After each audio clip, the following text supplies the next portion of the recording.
Sweden is often seen as a land of forests, lakes, and silence. But beneath that silence lies something far older and far stranger. Across this land stand stone ships that never sailed, graves with no bodies, fortresses built in fear, and islands no one dared to touch. These are not legends, they are real places, carved, raised, and shaped by people who left no written words behind. Why were they built? Who were they meant for? And what were their builders trying to protect or warn us about? Tonight, we step into Sweden's forgotten past, where stone remembers what history forgot. Annenshög Burial Site, Västmanland, Sweden. In the heart of central Sweden, where open plains meet ancient roads, rises a silent giant, barely noticeable at first glance.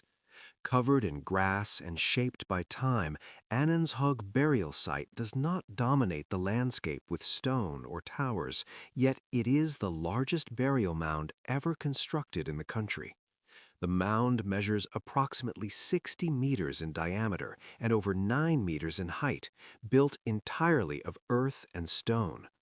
Unlike dramatic monuments carved into cliffs or standing stones reaching skyward, Annenshög hides its power beneath a calm, almost deceptive surface.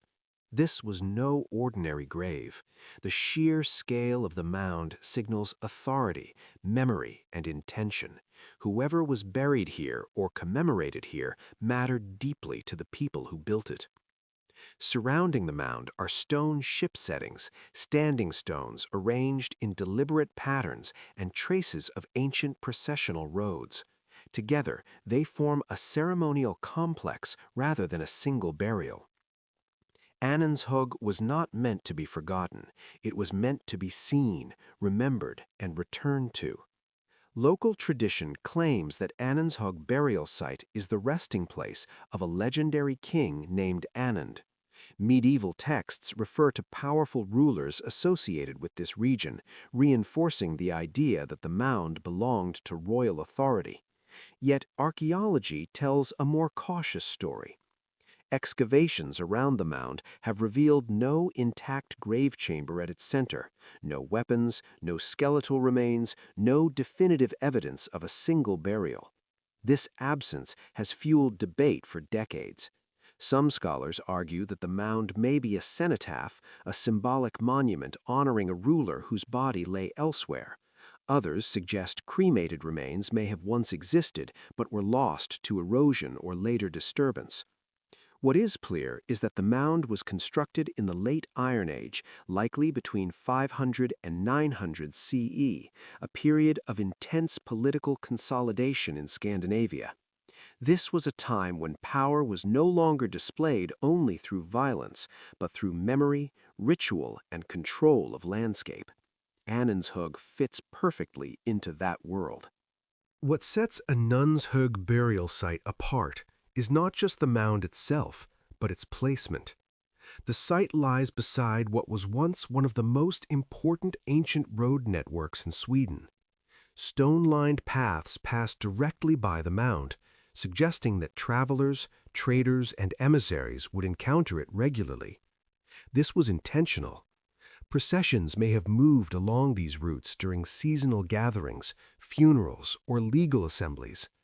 Standing stones nearby likely served as markers for ritual movement or social hierarchy. The presence of stone ships, symbolic representations of vessels, links the site to beliefs about death as a journey. In Norse cosmology, the ship was not just a tool of travel, but a bridge between worlds. Rather than being an isolated grave, Annenshög appears to have been a ritual center, where the living interacted with ancestral memory. Power here was not hidden underground. It was woven into daily movement across the land. Today, Annenshög burial site stands quietly, its grass-covered slopes blending into the modern landscape. Yet beneath its surface lies one of the clearest expressions of prehistoric Scandinavian authority. Anundshug reminds us that ancient societies understood memory differently. To them, the dead were not gone, they were present, shaping law, land, and legitimacy. The mound's true strength lies in its ambiguity. Whether it held a king, honored a dynasty, or symbolized power itself, its meaning was shared by the community that built it. Modern archaeology continues to study the site using ground-penetrating radar and landscape analysis, seeking clues without disturbing its integrity. Each discovery reinforces the idea that Anundshug was designed not just for burial, but for endurance. Standing before the mound today, one does not feel the weight of death, but the presence of continuity. And in that quiet persistence, Anundshug burial site continues to fulfill its ancient purpose, to remind the living that power, memory, and landscape are inseparable. Gotland Stone Ship Burials, Gotland, Sweden. Across the windswept island of Gotland, Sweden, hundreds of stone ships lie anchored in fields, along ridgelines and near ancient coastlines. These are not the remains of wrecks, nor symbolic markers placed at random.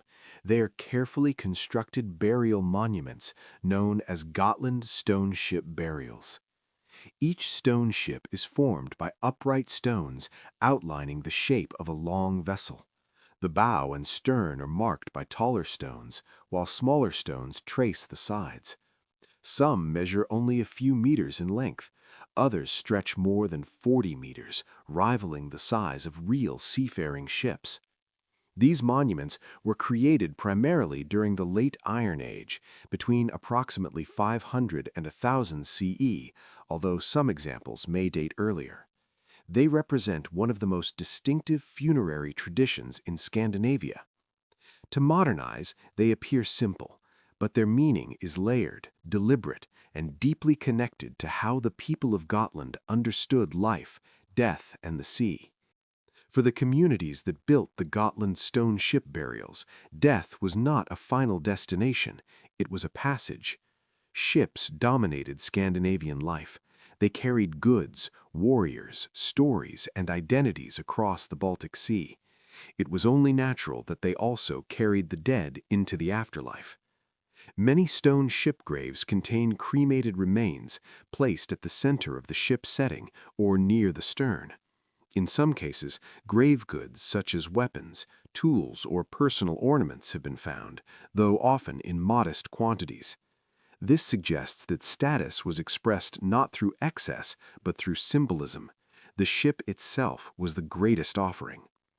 On Gotland, an island defined by trade and maritime networks, the ship symbol held extraordinary power. It represented movement, connection, and transformation. To be buried within a stone ship was to be placed within a sacred vessel, one that did not sail on water, but through myth and memory. The distribution of Gotland's stone ship burials is far from random. Many are located near ancient farmsteads, assembly sites, or along visible ridges. Their placement ensured that the dead remained present in the daily lives of the living. Some ship settings stand alone. Others appear in clusters, suggesting family plots or lineage markers. Larger ships are often associated with elite individuals, while smaller ones may represent dependents or later generations. Interestingly, women and children were also buried within stone ships, challenging the assumption that these monuments were reserved only for warriors or male elites. On Gotland, identity was tied to community and ancestry as much as individual achievement. The island's strategic position in the Baltic made it a hub of trade long before the Viking Age. The stone ship graves reflect a society accustomed to movement, exchange, and contact with distant worlds. Here, burial was not hidden underground. It was displayed, integrated into the landscape as a permanent statement of belonging. By the time the Viking Age reached its height, the tradition of Gotland's stone ship burials was already centuries old. The Vikings did not invent the ship as a funerary symbol, they inherited it. This continuity reveals something essential about Scandinavian culture. Beliefs endured even as technologies and politics changed. Over time, stone ship burials declined, replaced by Christian cemeteries and new rituals, yet the stone outlines remained, weathered but unbroken. Today, these monuments challenge simplistic narratives of Viking violence and conquest. They speak instead of ritual, memory, and identity, of a people who understood death as part of a larger journey. Standing among the stone ships of Gotland, one senses that they were never meant to move. Their purpose was not travel, but anchoring, fixing stories, families, and beliefs into the land itself. And in doing so, Gotland's stone ship burials continue to sail through time, carrying the voices of their builders across more than 1,000 years. Tanum rock carvings, Bohuslän, Sweden. In the quiet landscapes of western Sweden, where forests meet smooth granite outcrops shaped by retreating ice sheets, lies one of Europe's most extraordinary prehistoric archives. Tanum rock carvings are not monuments that rise toward the sky, but stories pressed into stone, etched carefully into the bedrock itself. Spread across dozens of sites in the Tanum region, these carvings number in the thousands, depicting ships, humans, animals, weapons, rituals, and abstract symbols. Most date back between 1800 and 500 BCE, during the Nordic Bronze Age, a time when Scandinavia stood at the edge of major cultural networks connecting Europe. Unlike cave art hidden deep underground, the Tanum carvings were created in open landscapes. When they were carved, the shoreline lay much closer than it does today. What is now farmland was once coastal territory, alive with maritime activity. The granite surfaces chosen were not random. They were smooth, sloping rocks, often positioned to catch sunlight. When illuminated at certain angles, the carvings would have appeared vivid and alive, especially when freshly cut and possibly painted in red pigment. These images were not private expressions, they were meant to be seen.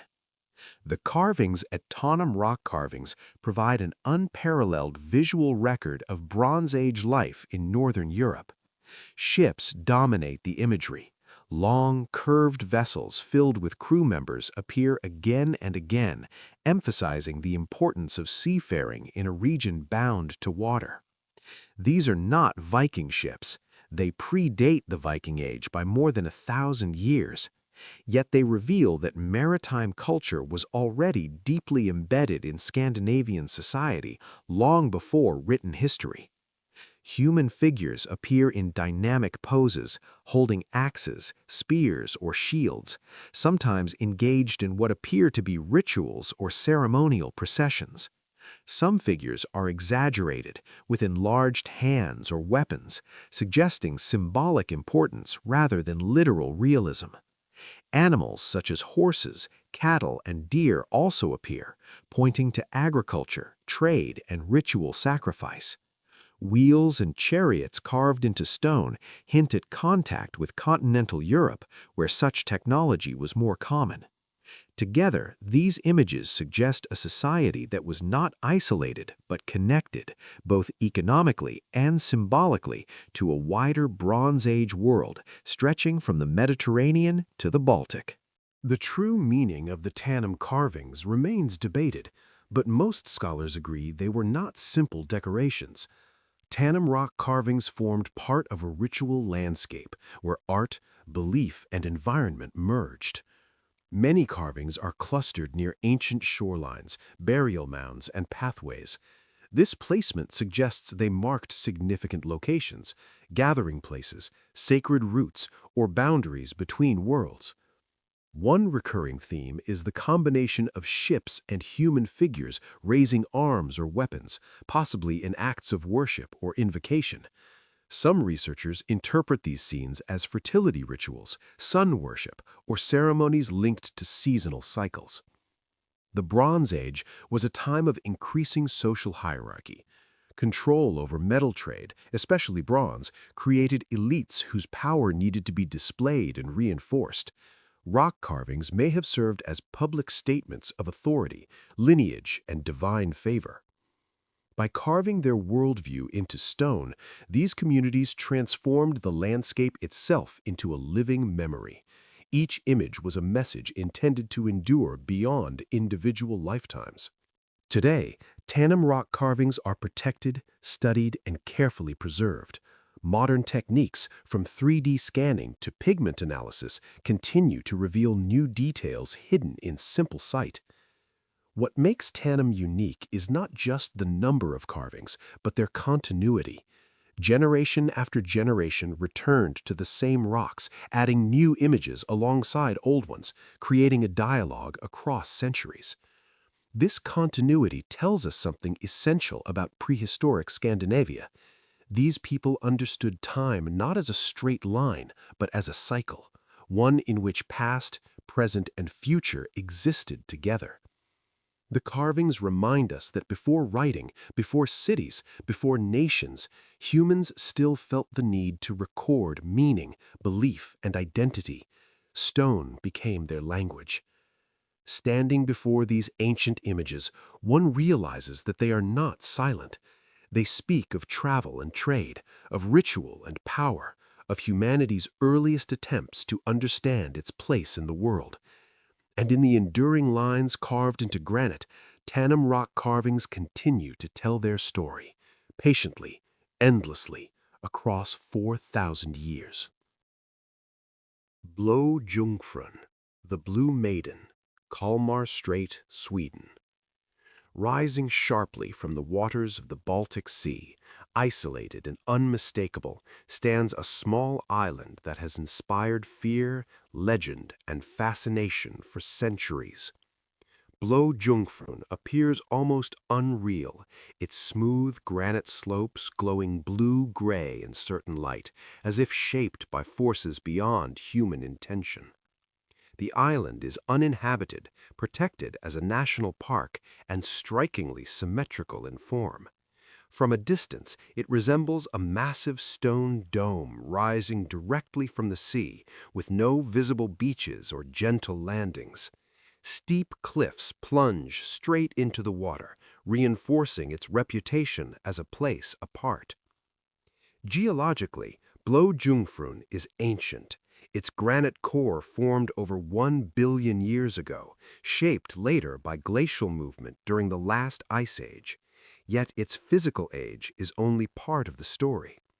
For generations, sailors avoided the island, not because of reefs or storms, but because of belief. Blå Jungfrun was never just land, it was a presence. For centuries, Blå Jungfrun was believed to be one of the most dangerous supernatural locations in Scandinavia. According to folklore, the island was a gathering place for witches, especially during Easter, when, according to Swedish tradition, witches flew to secret assemblies. Blå Jungfrun was said to be one of these destinations, a place where dark rituals took place beyond the reach of Christian law. Sailors passing through the Kalmar Strait told stories of misfortune befalling those who dared to land on the island or remove stones from its surface. Storms, illness, madness, and death were blamed on the island's curse. One belief became deeply rooted: nothing taken from Blå Jungfrun would ever bring luck. Stones removed from the island were said to cause accidents and tragedy until they were returned. Even in the modern era, visitors have quietly mailed rocks back to local authorities, convinced that their lives had gone wrong after taking them. Whether coincidence or psychology, the legend endured and shaped human behavior as powerfully as any physical barrier. Despite its fearsome reputation, Blå Jungfrun is not empty of human history. Archaeological evidence suggests that people visited the island as early as the Stone Age. Remains of hearths, stone tools, and modified rock surfaces indicate that Blå-Jungfrun was once used as a ritual or seasonal site rather than a permanent settlement. One of the island's most intriguing features is a stone labyrinth carved directly into the bedrock. Such labyrinths appear across Scandinavia and are often associated with ritual movement, protection, or symbolic journeys.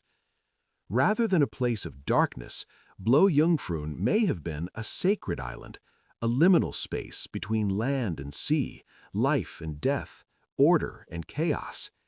Its isolation made it ideal for ceremony. Its smooth stone surfaces, shaped by glaciers, gave it an otherworldly appearance long before myths took hold.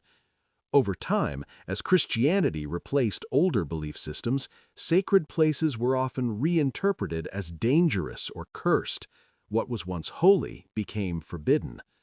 Blå-Jungfrun's transformation from ritual site to witch island reflects that cultural shift. Today, Blå-Jungfrun is protected by law. Visitors are allowed, but strictly regulated. Nothing may be removed, nothing may be altered. The island remains largely unchanged. No buildings, no infrastructure, only rock, forest, and sea. Its silence is profound. Scientists continue to study its geology, ecology, and archaeological traces, while historians examine the persistence of its legends. Blå-Jungfrun demonstrates how myth and landscape reinforce each other, shaping human memory over centuries. What makes the island remarkable is not proof of curses or witchcraft, but the power of belief itself. Few places in Scandinavia have inspired such consistent fear and respect across so many generations. Standing on Blå-Jungfrun, one feels neither terror nor comfort, only distance. Distance from everyday life, from certainty, from explanation. And perhaps that is its true role. Blå-Jungfrun was never meant to be understood fully. It was meant to remain apart. In its unbroken silence, Blå-Jungfrun continues to stand, not as a monument built by humans, but as a reminder that some places shape history simply by existing. Ales Stones, Skåne, Sweden. A stone ship at the edge of the world. On the southern coast of Sweden, where steep cliffs fall sharply into the Baltic Sea, stands one of Scandinavia's most haunting ancient monuments. Ales stones rise silently above the shoreline, shaped not as a circle or a wall, but as something far more symbolic, a massive stone ship frozen in time. The monument consists of 59 large boulders, carefully positioned in an elongated oval formation resembling a vessel nearly 67 meters long. The tallest stones stand at the bow and stern, reaching more than 3 meters in height, while smaller stones line the sides, reinforcing the unmistakable impression of a ship carved from the land itself. There are no inscriptions, no written explanations, only stone, wind, and sea. The location is deliberate. From Ales stones the horizon stretches endlessly, and the sun appears to rise and set directly in line with the monument during certain times of the year. This is not an accidental gathering of rocks. It is a carefully chosen place, designed to interact with nature on a monumental scale. For centuries, locals passed by the site with little understanding of its origin. Legends filled the silence, stories of kings, giants, and ancient warriors. But archaeology would later reveal a mystery far deeper and far older than folklore alone could explain. Vikings or something older? For much of modern history, Ales stones were attributed to the Viking Age. The ship-shaped layout seemed like obvious proof. After all, no culture is more closely associated with ships than the Vikings. According to early interpretations, the stones marked a royal burial site, possibly for a legendary sea king named Egil, from whom the monument supposedly took its name. Stone ships are known throughout Scandinavia as symbolic graves, representing the journey of the dead into the afterlife. But when archaeologists began systematic investigations, the evidence told a different story. Radiocarbon dating of organic material found near the site suggested that parts of Ale stones may date back as far as 1400 to 500 BCE, long before the Viking Age began. This discovery shattered the long-held assumption that the monument was purely Viking in origin. Instead, it appears that the site may have been constructed during the Nordic Bronze Age, then reused, reinterpreted, or modified by later cultures, including the Vikings. This raises a critical question. Did the Vikings build Ale stones, or did they inherit a sacred place already ancient by their time? The absence of confirmed burial remains deepens the mystery. No weapons, no jewelry, no bones definitively linked to a grave have been found beneath the stones. If this was a tomb, it was unlike any other known Viking burial. A monument written in sun and shadow. One of the most compelling theories surrounding Ale stones focuses not on death, but on time itself. Several researchers have proposed that the stone ship functioned as a solar calendar or astronomical monument. The alignment of specific stones appears to correspond with the summer and winter solstices, when the sun reaches its highest and lowest points in the sky. On the summer solstice, the sun sets precisely at the northwestern tip of the stone ship. On the winter solstice, it rises at the southeastern end. These alignments are too precise to dismiss as coincidence. If this interpretation is correct, Ale stones would represent an advanced understanding of astronomy, one developed without metal tools, written language, or formal mathematics. Such knowledge would have been vital in ancient Scandinavia. Knowing when to plant crops, when to prepare for winter, and when seasonal changes were approaching could mean the difference between survival and disaster. The ship shape itself may symbolize the sun's journey across the sky, sailing from one horizon to the other, day after day, year after year. In this view, Ale stones were not built to honor a single individual, but to honor cosmic order, binding human life to the movements of the heavens. Why Ale stones still matter? Today, Ale stones stand exposed to wind, rain, and time, much as they have for thousands of years. Despite erosion and restoration efforts, the monument remains remarkably intact, a testament to the skill and intention of its builders. What makes Ale stones truly powerful is not that we lack answers, but that multiple answers may coexist.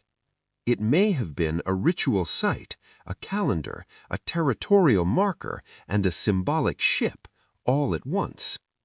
Ancient societies did not separate science, religion, and symbolism the way modern cultures do. For them, understanding the sky, honoring the dead, and defining communal identity were part of a single worldview. Ale stones challenge modern assumptions about prehistoric Scandinavia. They suggest that long before written history, people here possessed sophisticated knowledge, strong social organization, and a deep connection to their environment. Standing at the edge of the cliff, with the Baltic Sea stretching endlessly below, it becomes clear why this place was chosen. The stones do not dominate the landscape, they belong to it.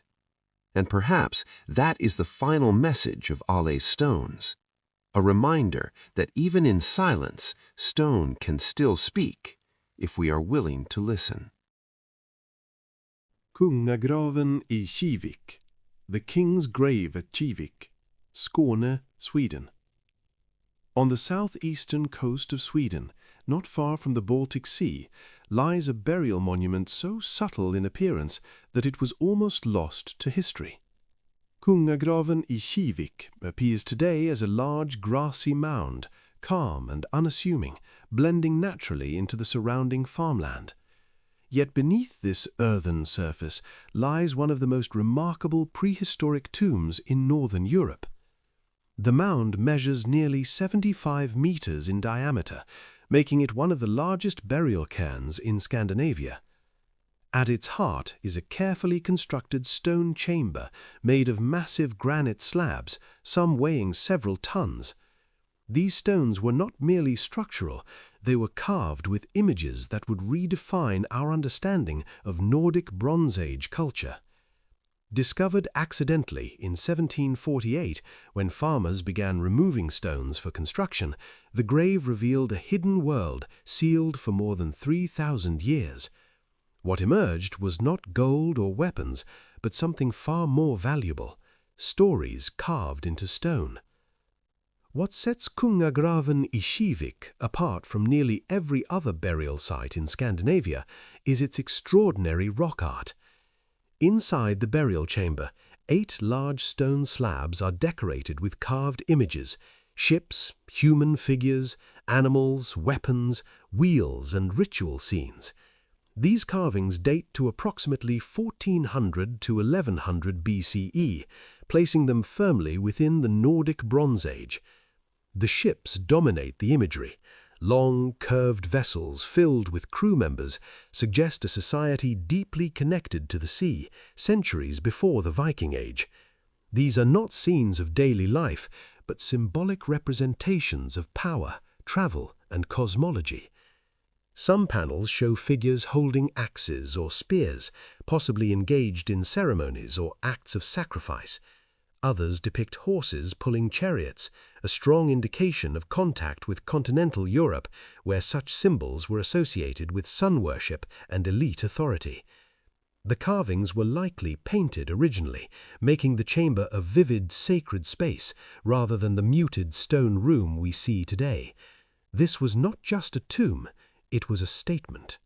Despite its popular name, Kungagraven i Kivik may not have belonged to a king in the modern sense.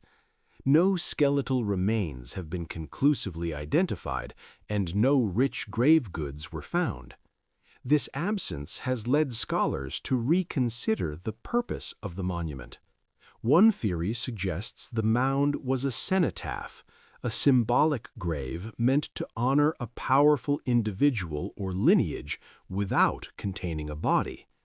Another interpretation sees it as a ritual monument, where burial, ceremony, and cosmology intersected.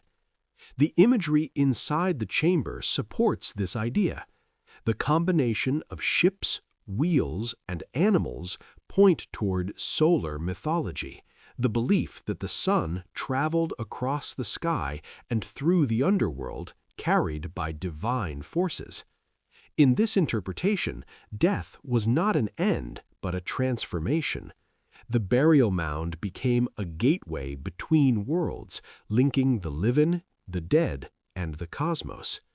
The sheer effort required to build such a monument implies centralized power, social hierarchy, and religious authority, all hallmarks of a complex Bronze Age society.